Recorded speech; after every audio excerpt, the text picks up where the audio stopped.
Zoomlion's journey began in China in 1992, founded by Dr. Zhang Chunshin, with a vision to transform the construction machinery industry. Initially, Zoomlion faced immense skepticism and fierce competition from established global brands. However, through relentless innovation, they pioneered the development of green, intelligent machinery, setting themselves apart. Strategic acquisitions, like that of Italian industrial giant SIFA, expanded their international footprint and technological prowess.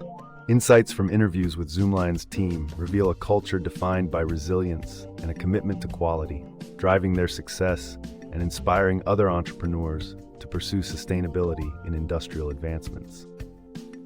Zoomlion's story showcases the power of innovation intertwined with strategic global partnerships, making it an inspiring model for aspiring entrepreneurs in the manufacturing sector.